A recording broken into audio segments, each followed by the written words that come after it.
Okay, welcome everyone. So wrap up for seminar 3, and thank you for attending.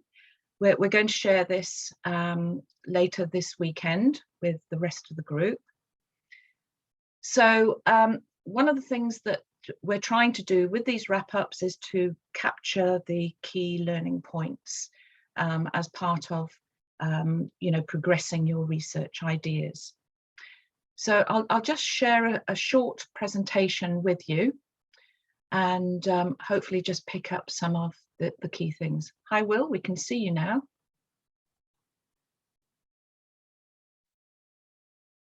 Had to scrabble under the desk, so switch cameras between computers. There we go. So hopefully people can see that,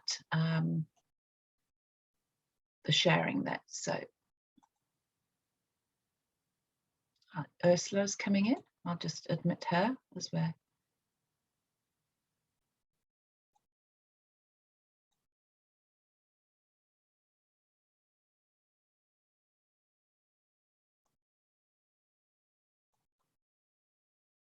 Hello, Ursula. Can you hear us? I can now. Yeah, had trouble finding the link, but I'm here. Hiya. Brilliant. Thank you. That's fantastic. So we're just recording now, and I'm going to just take you through some of the key points that we've picked up as part of seminar 3.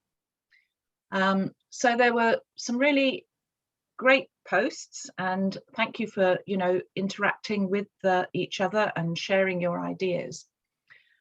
We rolled over the opportunity to develop your research ideas. We've got Vivek coming in.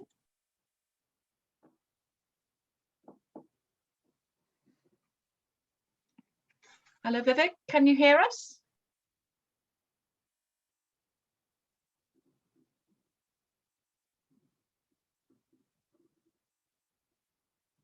Okay, so this was an opportunity to continue developing your research objectives, and I think we're really absolutely amazed how this particular model that we're using has helped people to refine, what they're trying to achieve through their capstone project. So this is the starting point, and this is not about finding the final research objectives. It's about understanding what the research is about and how it might develop. So don't think that what you're doing at the moment on CAB is set in stone. This is a progressive development of your research, and for the purposes of the CAB proposal, we just want to understand what it is that you're trying to do and how you're going to go about that, and what the outcomes are going to be. We also wanted to get you started with developing your research strategy. Again, this is developmental, it's work in progress. This is not the final sort of definition of what you're going to do. Sampling is an interesting part of your research strategy, and the majority of people seem to be going down what we might call a sort of qualitative, non-purposive sampling approach. Data requirements, looking at what's out there, what's going to actually assist you in terms of taking your capstone forward. And I think part of the CAB proposal is for you to demonstrate that you've started this initial research in terms of understanding what data is going to be required in order to take this capstone forward. So it's part of the feasibility and demonstrating that feasibility that we're hoping for you to work on. The capstone route, it's not a huge part of this, but it's just to get you thinking about, well, which capstone is appropriate. Those of you we appreciate who are on the apprenticeship scheme will be going down the individual consultancy capstone route, and that is a part of the requirement. But it's just getting you thinking about, well, what are the implications of that in terms of how you're taking your research ideas forward. Okay, so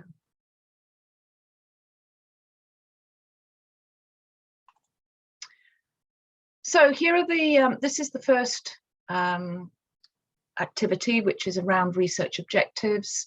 And there were some really good themes and issues that came out of this.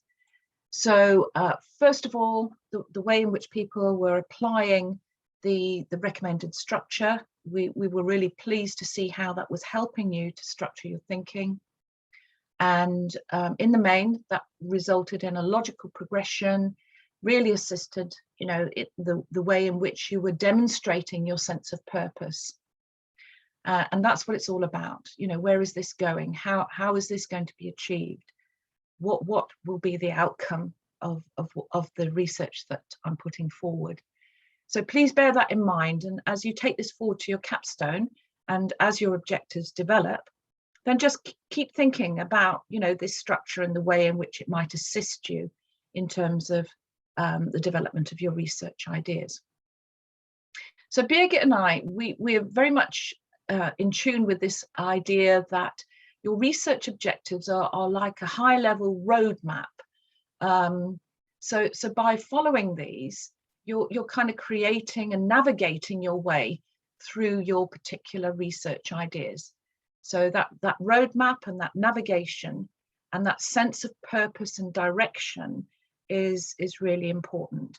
So I'm absolutely pleased as anything to see how people are embracing this and actually using this to try to develop their ideas. So one of the things that came out of this, I think, was the need to contextualize and locate your research ideas. And this is an important part of your research design. Those of you who have done RW2 will understand that, you know, setting boundaries is actually an important part of the way in which you take your research forward. So the feasibility test, I guess, is the key thing here. Will you be able to get the data? Who will you need to seek permissions from? And how will this sort of location underpin the feasibility of how your capstone research develops? So boundaries are important and location is important. So as I've said just previously, your research objectives at this point in time are not set in stone. They're fluid, they will evolve, and they will develop as your reading and data collection progresses through the capstone journey. So don't worry if, you know, something new crops up or something emerges from the theory that you're looking at, or something changes in terms of the location in which you're kind of focusing. So be prepared to be flexible and be prepared to adapt your objectives as new perspectives emerge. And, you know, it is an evolving process. So don't worry if things change, because they will. And, you know, that's part of this kind of overall research journey. So something to embrace, I guess. Okay, so one of the things that we'd like you to do is to think about the research strategy. And we introduced you to Mark Saunders et al., their idea of a research onion. And I think it's a good model because it kind of gives you the interaction between these different levels of the research design. However, one of the things that we would like to impress is that this is a model, it's a framework, it is something for you to adapt. And we don't want you to go through this as a, how can I say this, as a kind of a systematic, you have to tackle each level. This is your research design. This is something that shows you the possibilities of how you might develop your research approach. So this analogy of the research onion, as they call it, is about peeling back those layers. And we've already talked a lot about how your sort of philosophy actually impacts on the rest of the research design, so that there has to be a congruence between philosophy and the research design. So it's no good saying, well, you know, I'm an interpretivist. I'm into kind of, you know, sort of qualitative data, and then putting forward, you know, a sampling procedure and a big survey approach. So do think about that. You know, consistency in terms of the different levels is really quite important. So many of you have kind of identified that the pragmatist approach will involve mixed methods, but there are very few examples of where big survey data is being put forward. It tends to be more mixed methods, including quantitative secondary data, for example, that has come out of other people's research, combined with qualitative data that you're able to pick up through your connections with the research context that you're looking at. So do think about the overall strategy, not just the data collection methods. So many of our MBA students are pragmatists, and they're activists in terms of their learning styles, and go straight to, well, this is the data that I want to collect. Just step back a little bit and think about, you know, the overall research strategy rather than the data collection methods. And I think that will help you to put the research design that you're hoping to take forward into context. So I'd just like to say a little bit, because we've got several people here who are on the apprenticeship scheme. A lot of these considerations will be part of your reflective critique. So those of you who are on the apprenticeship scheme are looking at a much more client-focused main consultancy report. But from an academic perspective, to be able to demonstrate the academic implications of your research design is actually something that I think needs to be considered. And it's almost about, you know, trying to be more reflective about that in the reflective critique, and to evaluate what it is you were putting in place and how it worked and what constraints you met.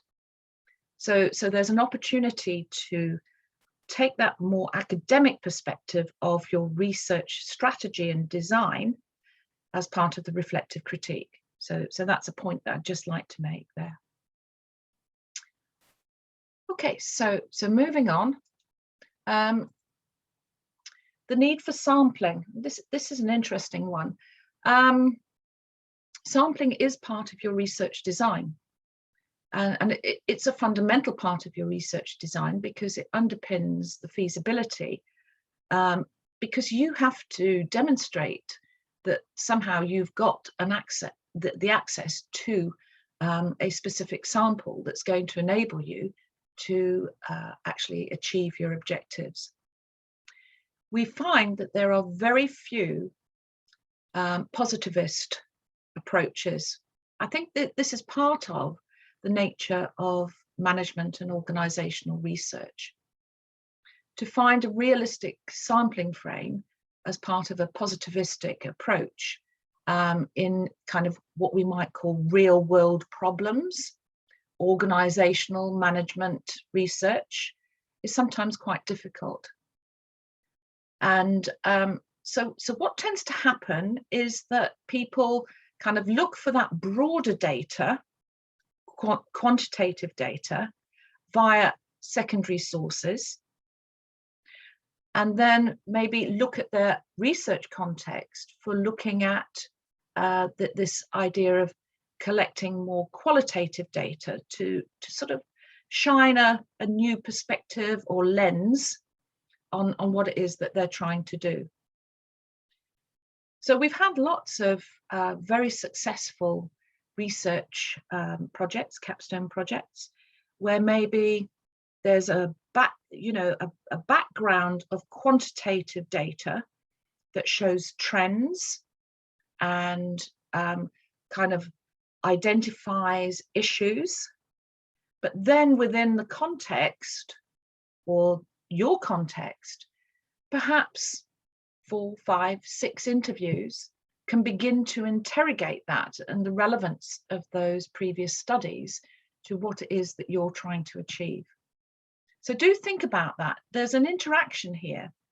It is really difficult to do highly sort of positivistic research in management and organizational research, particularly if you're trying to locate it within a particular case study. So, sort of rolling it right back to an earlier activity, which was Brian and him sending out this big survey and not getting the sampling right, and not understanding what data he was trying to collect.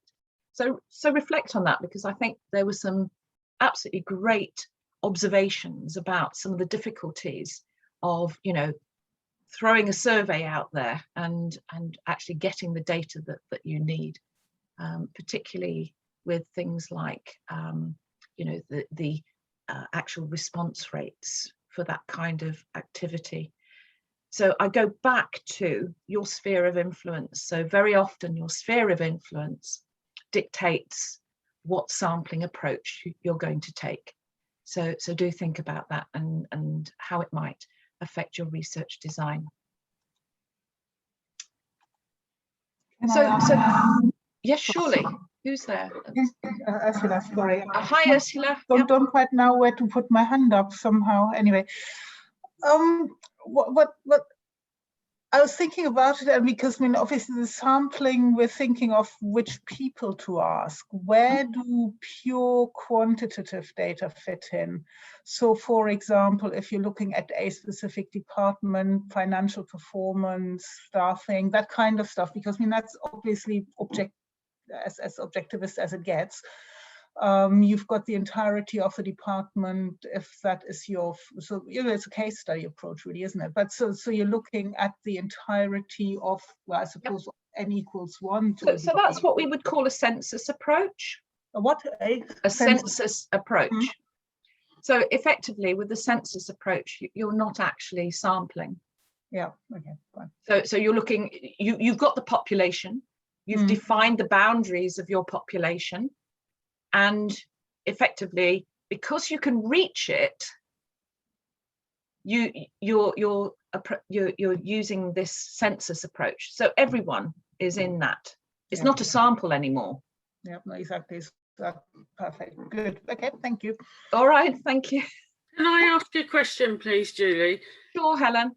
Yeah, so I've been starting to, obviously prompted by the seminar, to think about my sampling.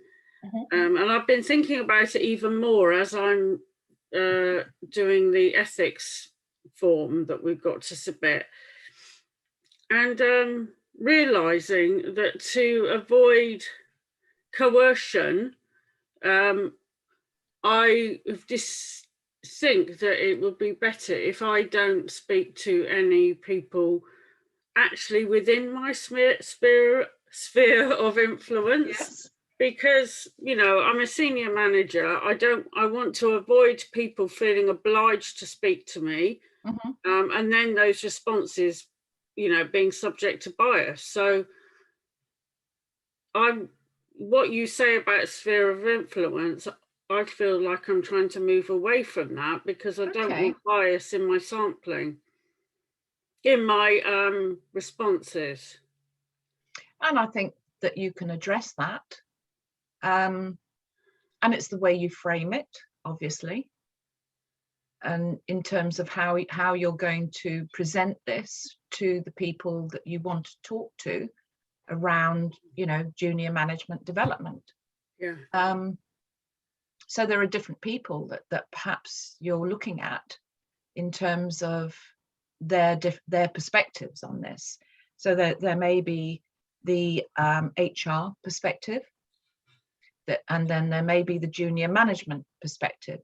But I think and that it's great that you've raised this, because it kind of demonstrates that you are aware of a constraint. But let's reframe it. If in your position and you wanted to promote junior managers within your department, wouldn't you want to talk to them about that, about what their challenges were, what the barriers were?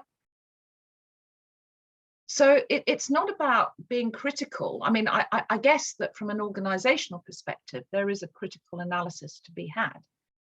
But from the respondent's point of view, it could actually be framed in a very positive way.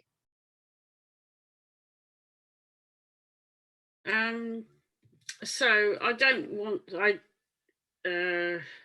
well, I was trying to actually avoid working within my sphere of influence, which is clinical research. So, but yes, I could,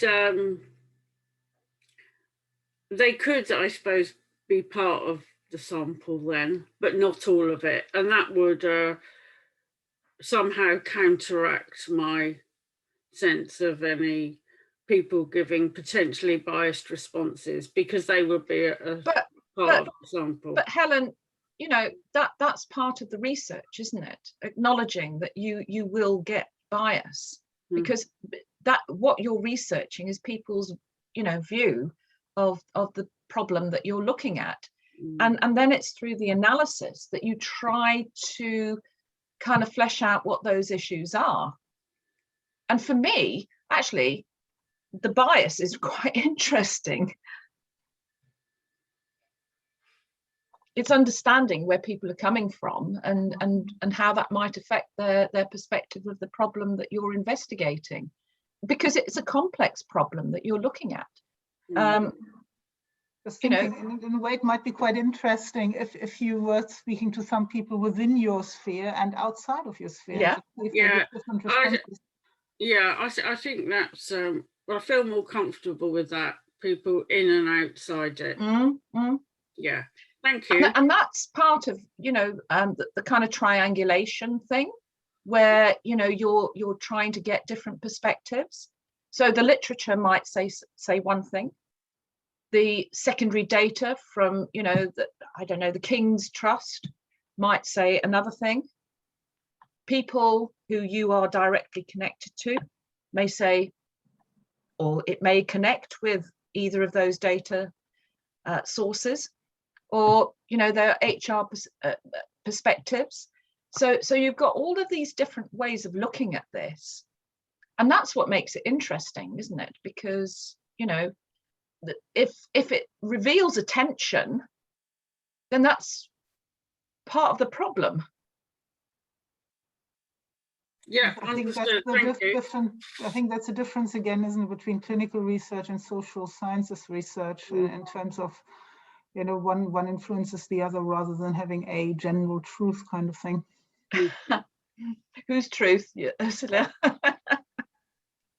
And yeah, no, but when you can see that, because I mean, if Helen works within sort of clinical research area, then that would probably be more of the approach or more of the thought process.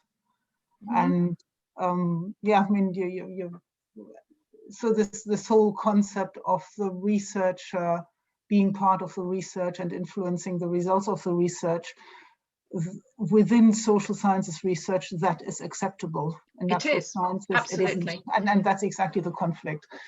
Yeah. And I go back to a wonderful book which is called In Search of Management.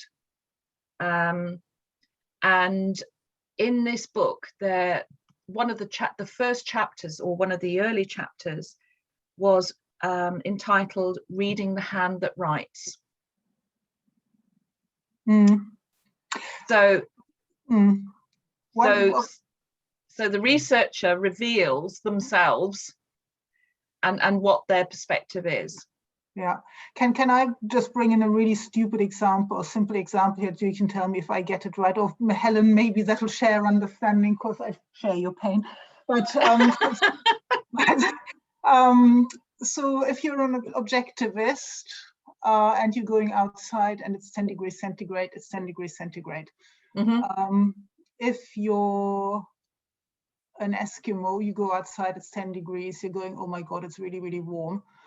If you're, you know, I don't know, if you're originating from India, say, then you go outside, it's 10 degrees and you go, oh my God, it's cold. So it's a complete matter of interpretation, although objectively it's the same temperature. Would that kind of fit in there? Yeah. Absolutely. And I guess your context and your worldview determine how you interpret that information.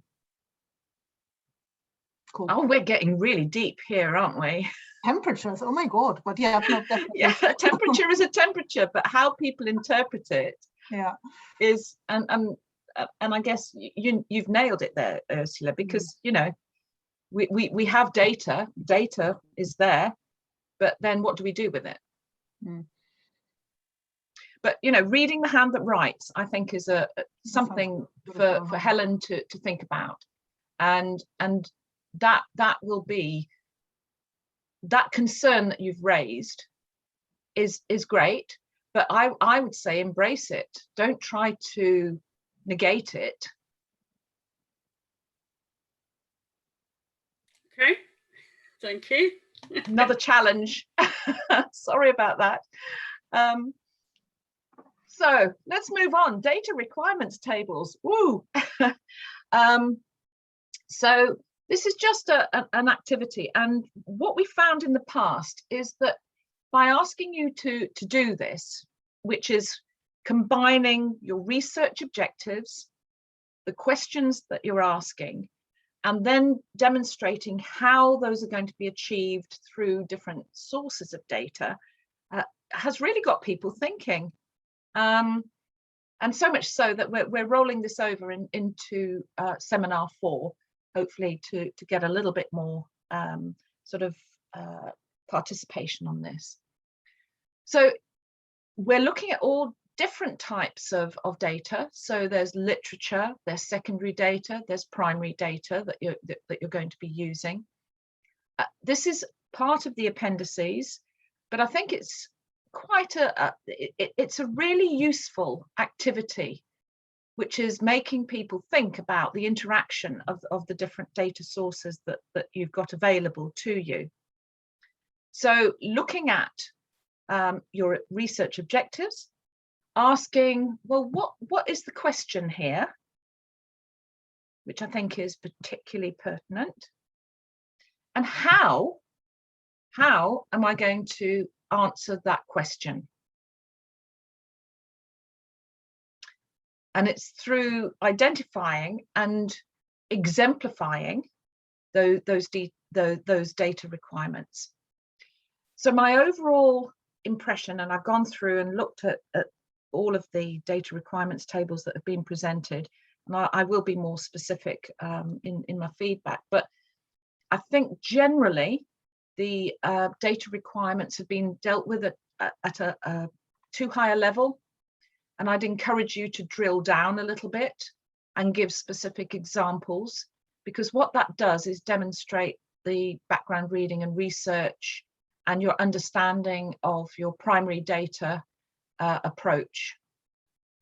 And a good data requirements table will really highlight your understanding of what it is that you're trying to do and how you're going to achieve those objectives. So people have done a brilliant job on the research objectives, but I think there's more work to be done on the data requirements and understanding. Not a full kind of list of things, but just kind of encapsulating the type of sources that are going to assist you in terms of achieving those objectives. So there's a really major link here between data requirements and research objectives. And this is a key part of the research design. You know, how is it that I'm going to get this data? Where is this data located?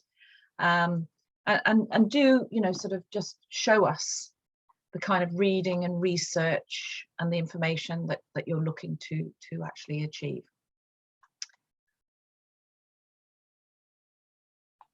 Okay, so which capstone? This isn't a huge an onerous task. It's basically asking you to just explain which capstone you might take. Those of you who are on the apprenticeship scheme, you'll have to go down the ICP route. But why is it? Why does the you know, the apprenticeship scheme want you to go down the ICP route? Think about that.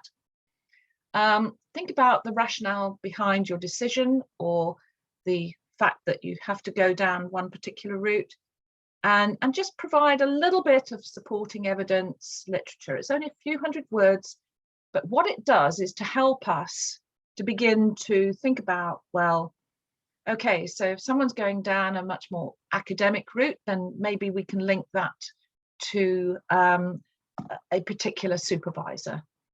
It helps us to understand, you know, where the resources are going, and it makes you think about, well, why am I doing this?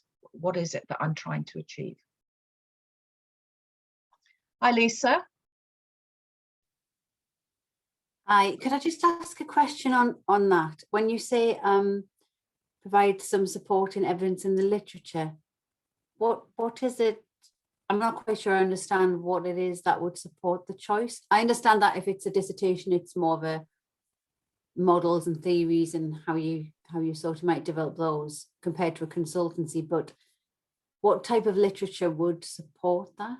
I think what you're drawing on is the literature that you've been looking at in terms of the you know, the research topic. So you're looking at kind of corporate strategy and how you want to take your career forward, so that there may have been a, you know, a defining article that has supported your projected, you know, personal development. And I think that would be a really, really good argument for you to take forward. Is there something that, you know, resonates that you've done previously on the program? Is there a seminal article that has kind of got you thinking about where you're going, that so that you want to pursue that and understand it in a deeper way? Mm-hmm. Okay. So a lot of the capstone route is actually quite a personal reflection, but giving it a little bit more evidence space. So, you know, how many people have I don't know, what's your background, Lisa? Are you from an accountancy background? Yeah, so I'm a finance director, and I've been at a number of businesses where there's been a lot of mergers and acquisitions activity, but I've been there from a finance director's perspective, Okay, which has been heavily involved, but I'd like to be more involved on the strategy side rather than. So you could look at, I don't know, the ACCA, for example. They have now completely changed their curriculum with regard to, for example, senior business leaders. So they see it not as an accountant, but as a business leader. Mm-hmm. So there's some really nice stuff with ACCA in terms of the way in which they've developed their curriculum that would just reinforce that, you know. So I've got all these skills as an accountant, but actually I want to become more strategic business leader. Mm-hmm. Okay, great. Thank you. I'll have a look at that. So last but not least, the formative assignment. So this is going to be the first activity in seminar 4. So we're asking you, this is not part of the official CAB assessment, but you should have in place, if you followed the way in which we're progressing the discussions and the activities, we would like to just get a summary as to where you're at. One of the reasons for this is that we've potentially got to find supervision for nearly 50 students in this session. So rather than leaving it until the CAB is submitted and marked, what we want to do is to begin to look at what resource we've got and how that might be able to support you in your capstone. So those students in particular who are progressing to the September 2021 capstone, please post up your research objectives, and we've got a little, this is not onerous. You should have all of this in place. The title and aim of your research, a short background and rationale, which in turn will then help you to develop the first section of the CAB proposal. Again, with supporting literature and secondary data, which has been part of the activities so far. A proposed set of research objectives and a list of references. We're not intending to give masses amount of feedback on this because some of the feedback has already been given. However, if there are issues that we want to pick up, then we will actually do this. So basically, this, and again, I must emphasize, it is a formative assignment. This is to assist us and yourselves in identifying what it is that you're trying to do and potentially to allocate the research supervisors. We cannot, sort of say at this point in time that this is who is going to supervise you. So it's a provisional, and we won't be actually publicising that until after the CAB proposal feedback has been given. So if you're looking to, and several of you have already sort of identified supervisors, which is great. We will try to accommodate that, but we need to know exactly what it is that you're trying to do and how you're trying to achieve it. So please engage with this, and hopefully this will be very helpful because it will give us advance information on what resources we need. And also it's a really good start for you to actually start to look at your research, your CAB's research proposal, because these are key elements of that particular proposal. Can I just take questions now, because I'm mindful that that this is something that's new for us, and perhaps get your feedback on it or any questions. Just a straightforward question about the word limit. So the word limit's only on the second section, yeah. So it's probably about 500 words in total by the looks of it. Absolutely. Yeah. But not including the list of references. So sure, yeah. I think the list of references, we're not looking for an exhaustive list of references, but just an indication of where you're going, really. Yeah, thanks. It looks like a good idea to me.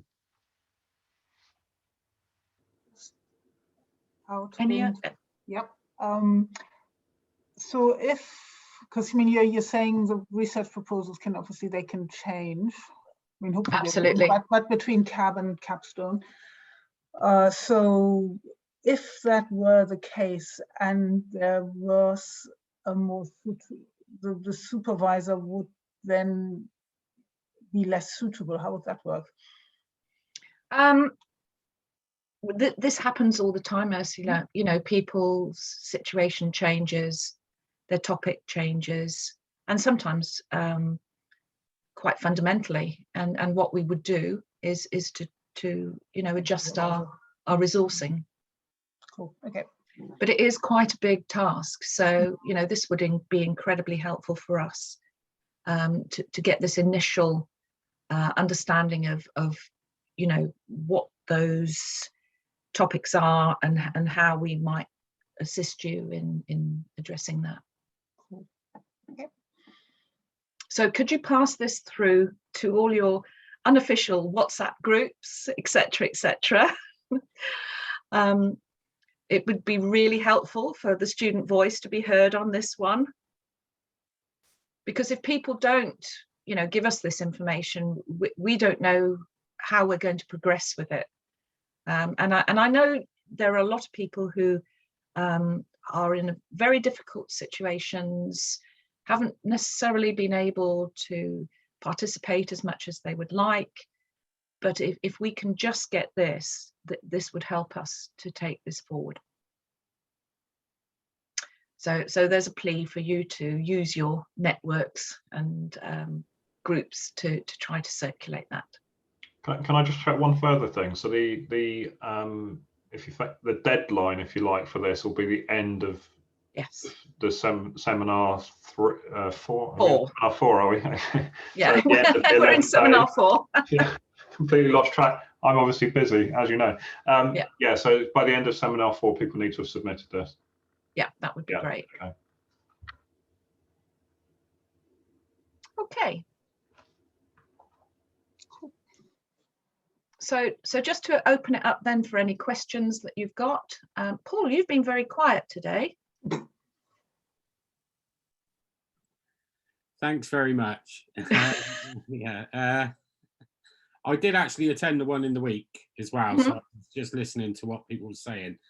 Unfortunately, with mine, you know, I was doing the business startup and now it's gone to the individual consultancy, and then I was seeing some merit in the dissertation, and now I've gone back to the individual consultancy. So I'm still not exactly 100% what I'm actually doing. So this will be quite an interesting thing. And when I was speaking to Birgit in the week, she said about the Venn diagram. She said 3 sort of elements, and then your I can't remember what she said, unfortunately. You know, my project would be, our projects would be in the middle, and she said to do it the conceptual. I can't remember, I'm afraid. I think the Venn diagram, and it doesn't need to be 3 circles intersecting. It could be more or less. Okay. But what it does is just it hones in on, so where the literature or your theory that you've identified as part of your research objectives, for example, the theory on, I'm just trying to go back through my memory in terms of your project, which was around you know, facilitating your staff, their development, caring for carers. I've got it now. That kind of, yeah, it was like I've got loads of conceptual stuff, but not much.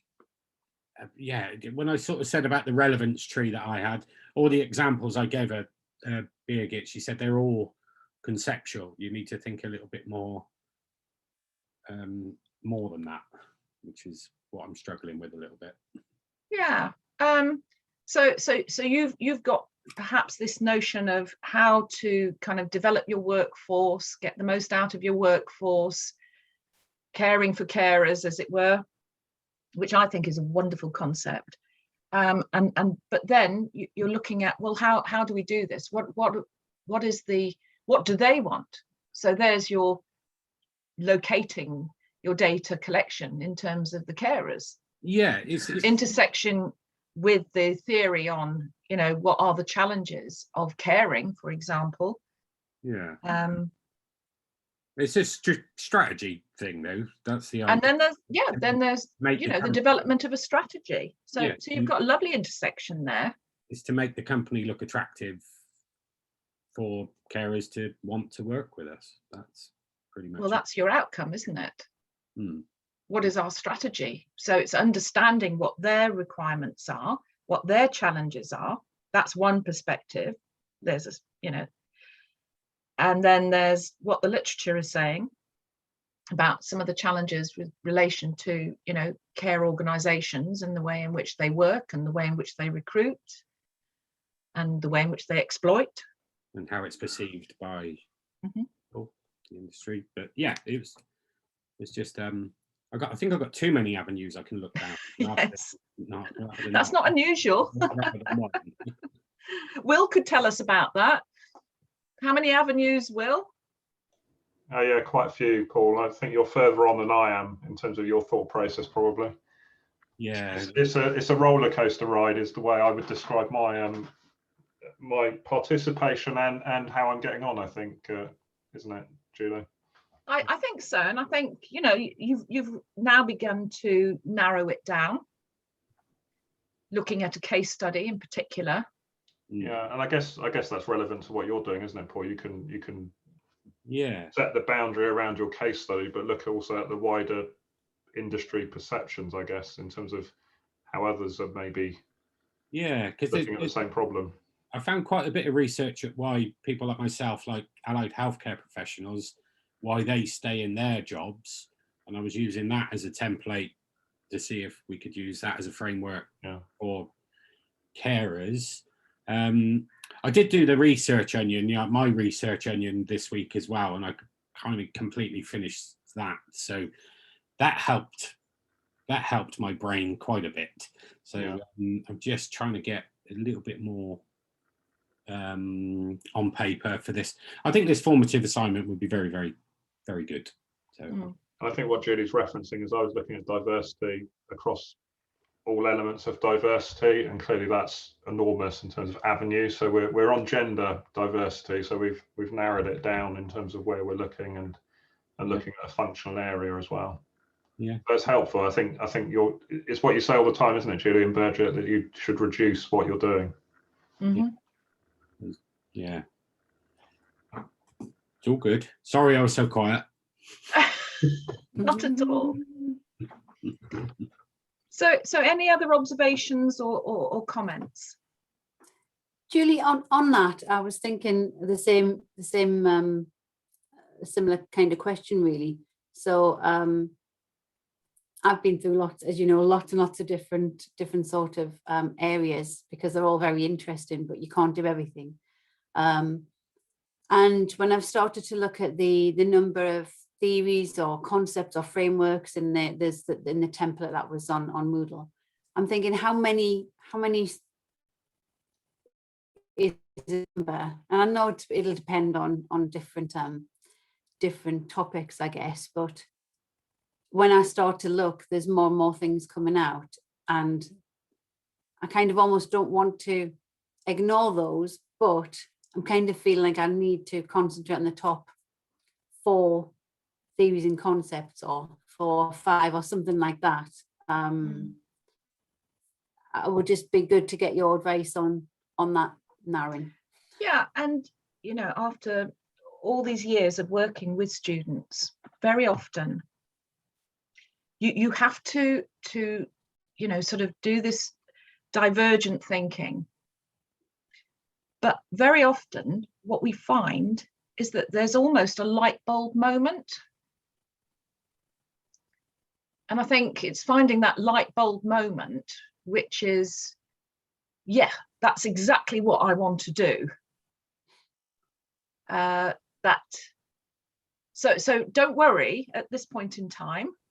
There's still time. Just keep looking and trying to understand what people are saying. One of the things I would say is don't kind of try to dig too deeply in what I would call the, you know, strategic corporate strategy literature. Try and look a little bit more at the academic databases to see what people are saying about, you know, the development of corporate strategy in this current time, for example. Make it more contemporary, understand some of the challenges that are facing finance professionals in transitioning to a more corporate role. Look at some of that literature rather than you know, the porters and the all of the rest of it. Because I think sometimes they can be diversionary, and it'll be an article that you'll read and it'll go, and you'll go, yes, that is exactly what I want to do, or I want to try to incorporate and use that framework in terms of understanding what it is that where I'm going and how I'm transitioning. Does that, it sounds a bit woolly and vague, but actually the number of times where people have said, oh, I now understand what it is I'm trying to do.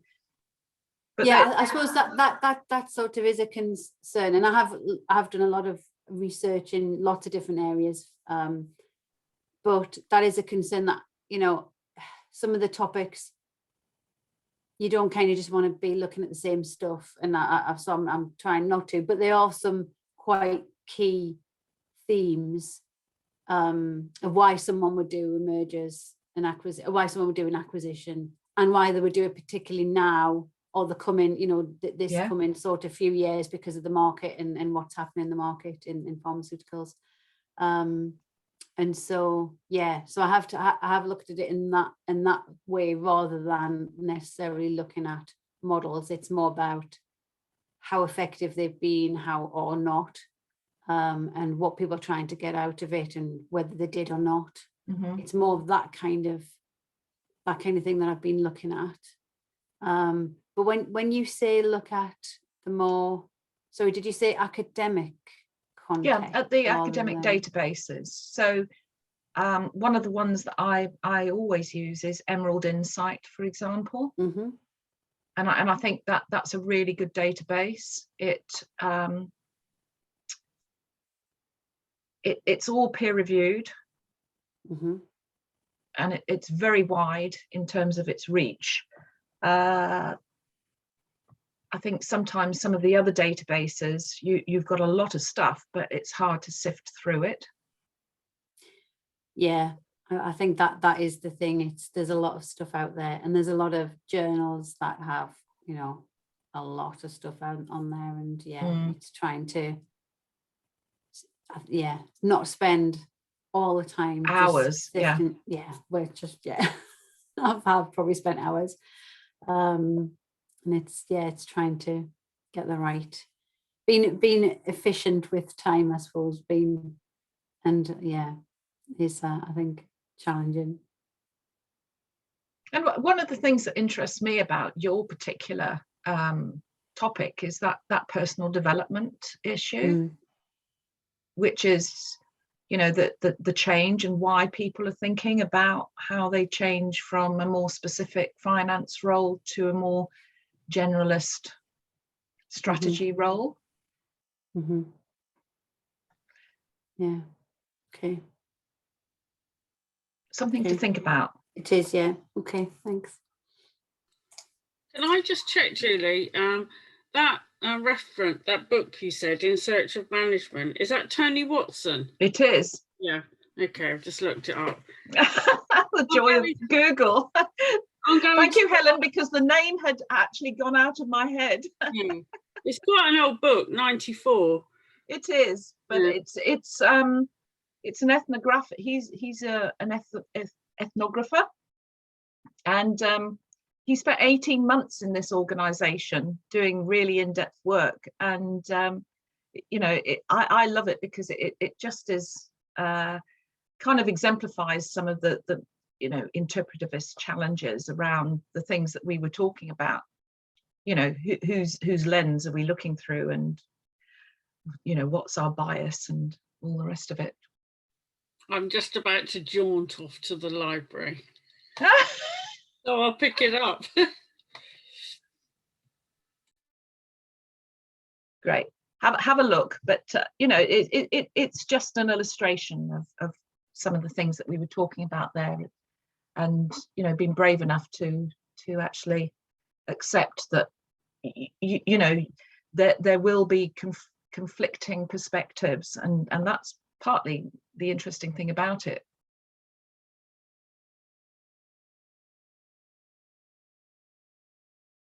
So are there any more questions? Just very quickly to go through the format for seminar 4. There's the formative assignment, and as we've said, that doesn't need to be, you know, in sequence. The more that we have, the better that we're able to resource the supervisor. We're submitting that rather than posting it, aren't we? It's submission rather than posting, yes. I think what we would do is if we picked up something that perhaps just didn't seem totally feasible, we might reply privately. Continue with your data requirements, and that's not necessarily for people in the room at the moment. Analysing qualitative and quantitative data, really nice exercise for you to go and look for other people's research in your area to identify a quantitative piece of research and a qualitative piece of research, and start to look ahead for how different approaches result in different analysis techniques. So this isn't necessarily part of CAB, but it's looking forward to the capstone to understand, you know, that there are different techniques out there. Ethical constraints.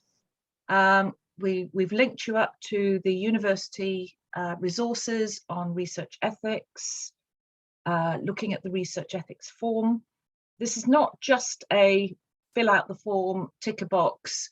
This is asking you to think deeply about what some of the constraints might be, how you're going to overcome them, things like consent, for example, obtaining consent from participants. And then a little one at the end, which is time management. And this always gets people thinking because it actually crystallizes what the time constraints are and what the deadlines are.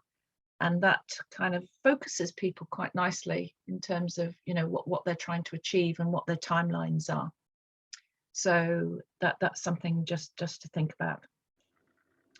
So look forward to seeing you next Friday. Julie, just one question on the ethics form, because Helen mentioned it. There's no immediate deadline on that, is there?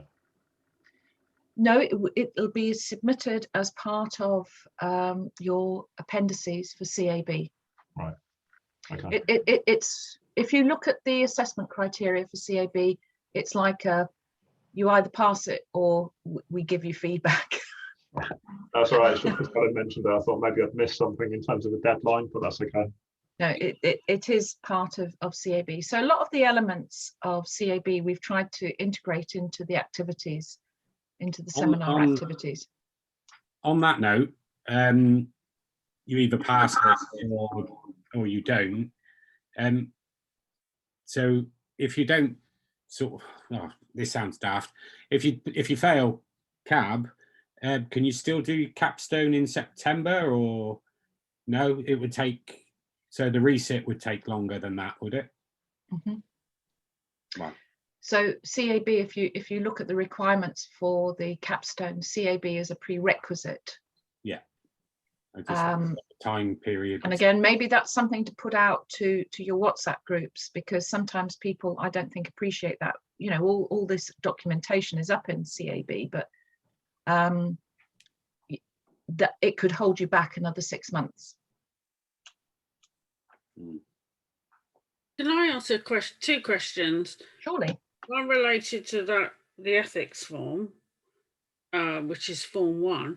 Do we actually have to submit it as part of CAB? Because it is. It's an appendices in CAB. Yeah, but I mean, do we have to like send it to someone in the ethics? No, CAB is an initial screening. Right. And then you also submit it as part of your capstone, and your supervisor is asked to sign it off. But in capstone, that's when we actually engage with the University Ethics Committee, is it? No, this is, unless there are, and again, the links are there to show what sort of the initial ethics form is what we call a light touch one for postgraduate students. If you were doing some kind of heavy investigation that involved vulnerable individuals, and I think this has only happened about 3 times where an MBA student has had to go on to the next level of ethics approval. Having said that, some of you may have to look at the ethics of your own organisation, particularly those of you who are working in the NHS. But I think as long as you go down the process approval, the process improvement route, then that again is a light touch ethics. So we don't actually have to submit anything unless we're working with vulnerable groups to an ethics. No. Oh. So Right. up in the CAB resources are the ethics requirements for working in the in health services. Yeah. And I've made an approach to, I mean, Ursula and Vivek, you might be interested in this. In fact, I'm sure you will be. I made an approach to OUH R&D, and honestly, they're just anally retentive. They have basically said they're expecting that Oxford Brookes will put the research on StudyLine. Oh, rubbish. It's really complicated. No, forget it, Helen. I mean, actually, I'd be really interested, but I mean, Julie, you're not supposed to hear this, by the way. But I think, I mean, seriously, I think that it's the definition of research, and I think what we're doing is not process improvement. It's not clinical research. It's not research in the patient-orientated study kind of thing. It's research in terms of we're looking at literature. It's research in terms of quality improvement. It's research in terms of management. It's got nothing to do with nothing to do. No. Yes, I know. I'm fully aware of that, but in the guidelines that are posted about doing MBA research in the NHS, it does suggest that you approach your R&D department, which is what I've done. Bad mistake. I know. And so, Vivek's raised a hand. Vivek? Yes. Basically, I haven't approached yet, but I would be quite interested to discuss this further, Helen, because it is going to impact almost all of us.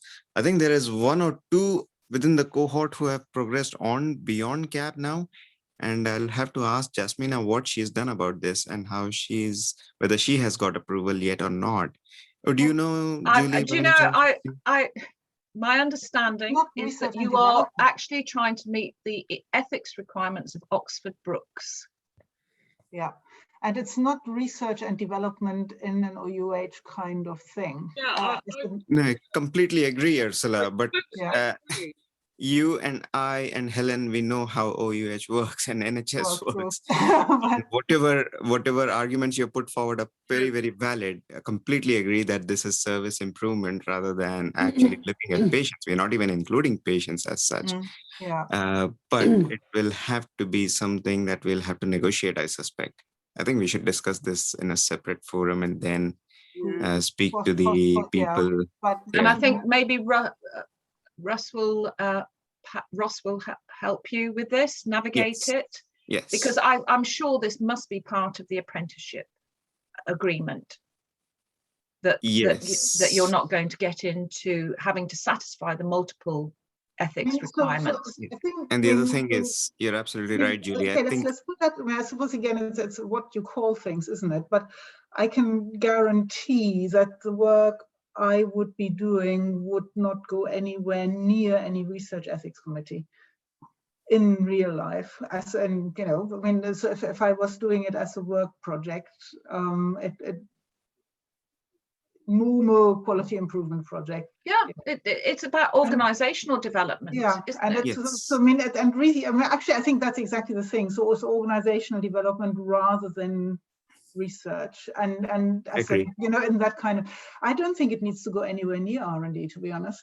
No, I agree. I suppose and I that's think thinking it, but maybe we just need to, okay, the problem is who do you ask? Because as Helen says, there are people who don't probably quite understand what we're on about. yes, exactly. Not everyone will appreciate what we are looking at and why this is required and the context of it. If I can just put a perspective, I think it was 2.5 years doing leadership development in the NHS, and took many students through you know, their dissertation, which was part of University of Birmingham and Manchester.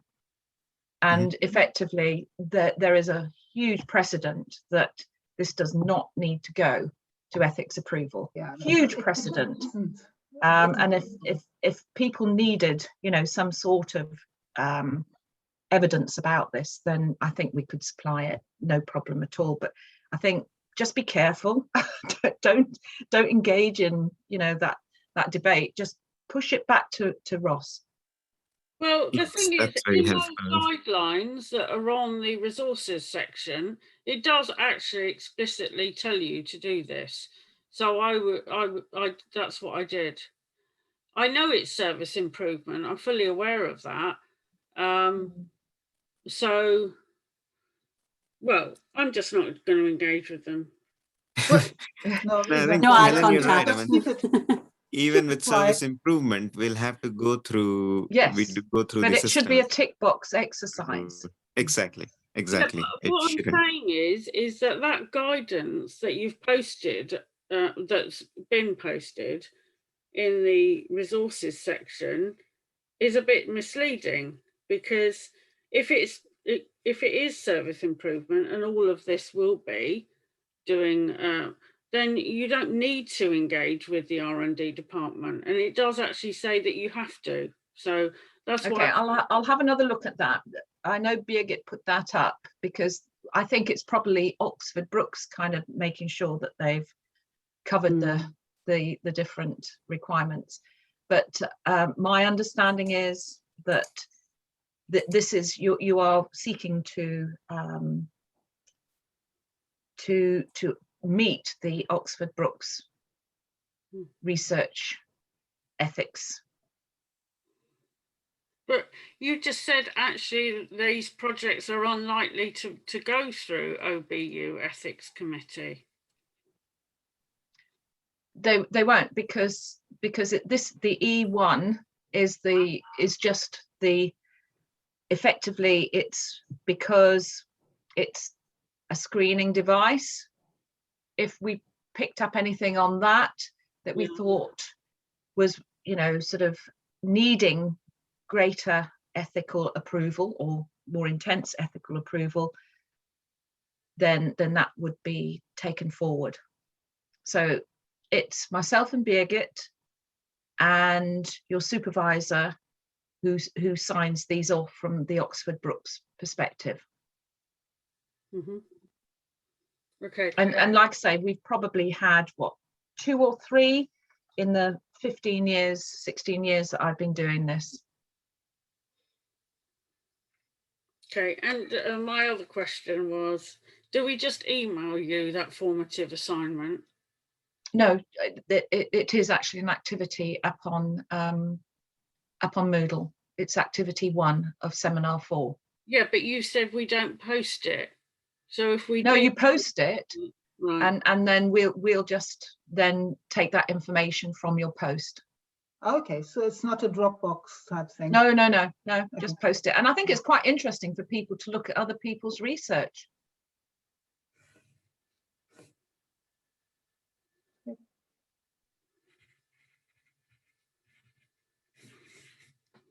Okay. Unless it's confidential, in which case contact us. But we can still desensitize, can't remember what you call it, but I can de-identify X, Y, Z, for example, in terms of the company I'm looking at. Totally. Yeah. And I noticed, Will, that you've done that on your post. Yeah. Great. So can I just clarify on that? If you are doing a case study and you might not be sure whether you want that name available. Yeah, well, Will has just put XYZ Limited. Just put XYZ Limited on. Right, okay. Thank you. Yeah, it wouldn't be a great name for a company, would it? Because it comes up with every directory. Or ABC. ABC would be better if it was real, yeah. Okay, I'm going to stop recording now.